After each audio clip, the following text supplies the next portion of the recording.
Assalamualaikum warahmatullahi wabarakatuh. Di video ini kita sementara perjalanan menuju ke suatu tempat. Nah, yang mana kita sudah janjian sama seseorang.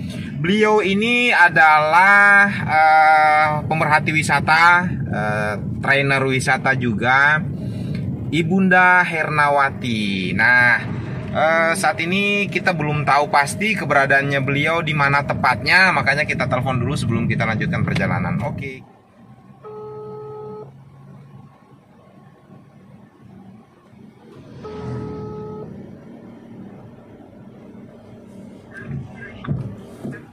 Waalaikumsalam.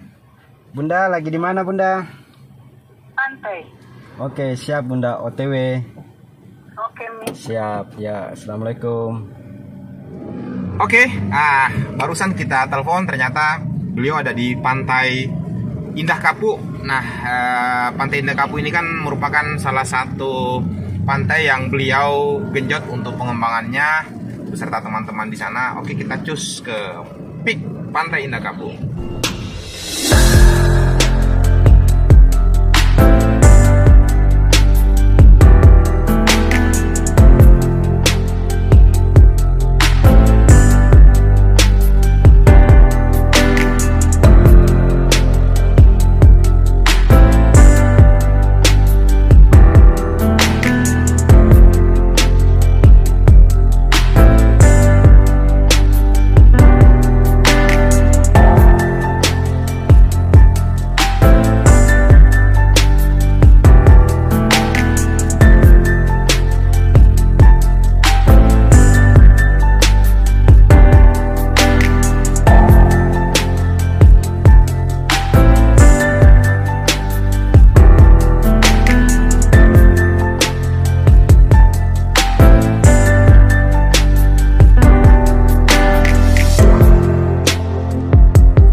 Oke, alhamdulillah kita sudah sampai di pantai tempat tujuan kita, yang mana Bu Herna berada di sini.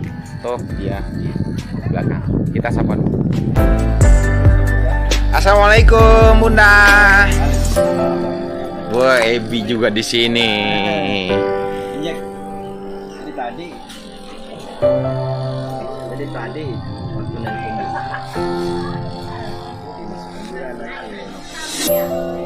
Di konten Jack Air channel kali ini kita telah bersama-sama dengan Bunda Ibu Herna Setianegara, nama udaranya, bersama juga dengan Kepala Desa Sanisani Bapak Alias Mujur. Kali ini kita kumpul bareng. Sebenarnya kesannya santai cuma bermakna. Nah, seperti kita ketahui bersama bahwa 2 bulan yang lalu, alhamdulillah Desa Sanisani itu masuk dalam anugerah Desa Wisata Indonesia atau biasa disingkat ADWI. Dan alhamdulillahnya lagi bahwa Sanisani itu berhasil masuk di 300 besar ya. 300 dan 100. Dan 100 tahun lalu. Dan sekarang masuk di 100 tahun ini. besar. Dan itu dari berapa ribuan desa yang kemarin yang mendaftar. Dan alhamdulillah kita di Kabupaten Kolaka ini ada Desa Wisata Sanisani dan sudah masuk di 100 besar. Nah, kira-kira ini Pak Desa, persiapannya berapa lama dan apa saja yang harus disiapkan kemarin itu? Wah, kalau persiapannya untuk membangun desa wisata ya bukan mulai dari tahun 2021 sih, mulai dari tahun 2017 18, 19 kita nanti dijadikan desa wisata setelah disahkan itu tahun 2020. Di tahun 2021 kita ikut Adwi pertama di tahun 2021 ya kita lolos di 300 besar. Di tahun 2022 ini alhamdulillah lolos di 100 besar. Ya mudah-mudahan di tahun depan lagi ketika kita ikut tadi itu ya mudah-mudahan bisa masih di 50 besar. Karena batas pencapaiannya 50 besar ya? Iya, persiapannya tentu di sini di desa wisata itu adalah berarti pertama sumber daya alamnya dan kedua sumber daya manusianya kan. Iya.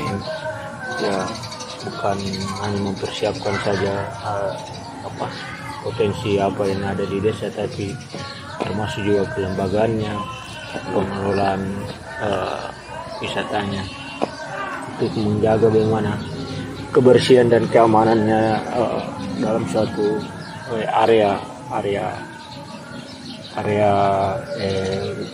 untuk tempat wisatanya itu sendiri.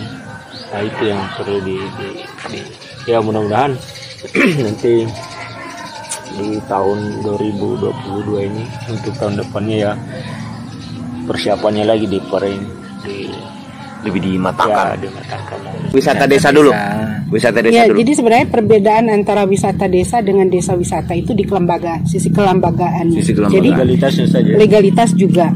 Jadi di desa wisata itu jelas ada legalitasnya. Artinya ada pengakuan dari Pemda setempat bahwa memang desa tersebut memiliki SK-nya menjadi desa wisata, karena desa wisata ini itu punya juga kelembagaan tersendiri khusus mengenai kelembagaan mengenai kepariwisataan. Tapi kalau wisata desa itu dia hanya sebagai objek saja.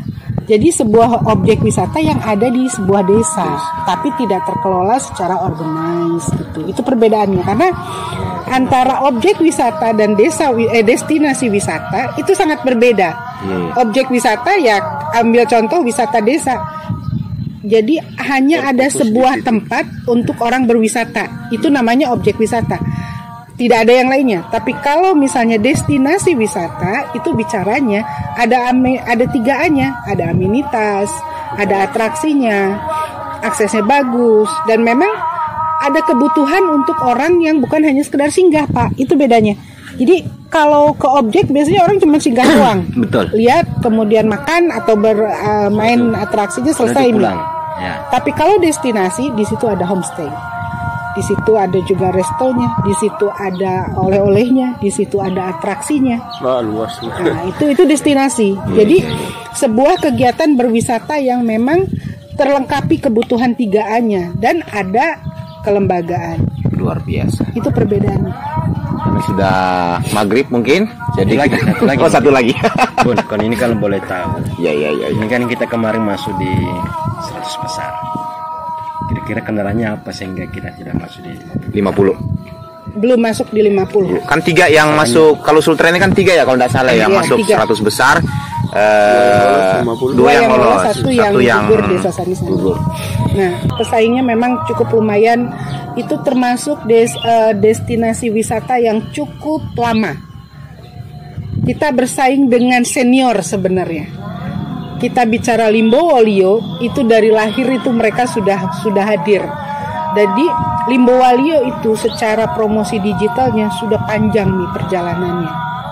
Kemudian kita bicara Moramo. Kayaknya nggak ada yang nggak ngerti Moramo di Sultra ini. Jadi memang dia sudah lama. Nah Sani-Sani itu baru muncul. Baru 2 tahun. Umurnya baru, tapi dia sudah bisa bertengger di 100 besar. Kelemahannya jejak digitalnya masih kurang. Satu. Berarti ini PR-nya kita nih. PR-nya itu jejak digitalnya masih kurang. Kemudian yang kedua lagi, dari tahun lalu dengan tahun ini tidak terlalu signifikan perubahan atraksinya. Iya.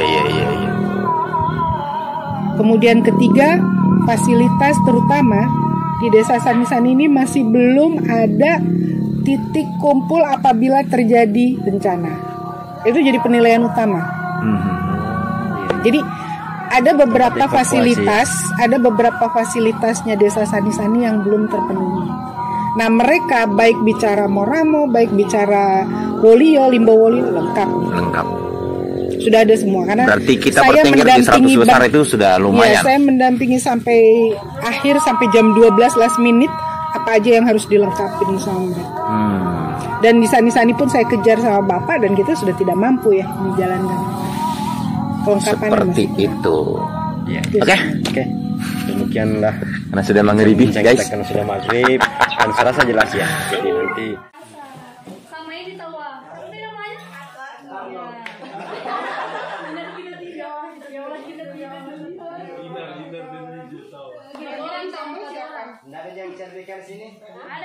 Ya, malam ini kita lanjut di rumah Pak Desa. Nah, kebetulan di sini kita diajak makan dan di sini ada adik-adik mahasiswi dari Universitas Kendari. Oke, makan dulu. Saya bisa tahu dari cari ambil makannya, ini jurusan perikanan, ini jurusan kesehatan, saya tahu. Yang sana yang ambil itu perikanan itu. Perikanan itu, karena dia suka ayam. Bosan makan ikan. Ini jurusan apa ini? jurusan ilmu hukum, Pak. Wih, hukum di ini. Hukum, Pak. Hukum perikanan kesehatan. Nanti ketemunya di mana itu? Saya di Sani. Bunda, hukum perikanan sama kesehatan nanti ketemunya di mana? Kursi pelaminan katanya. Mantap, cocok tuh ya.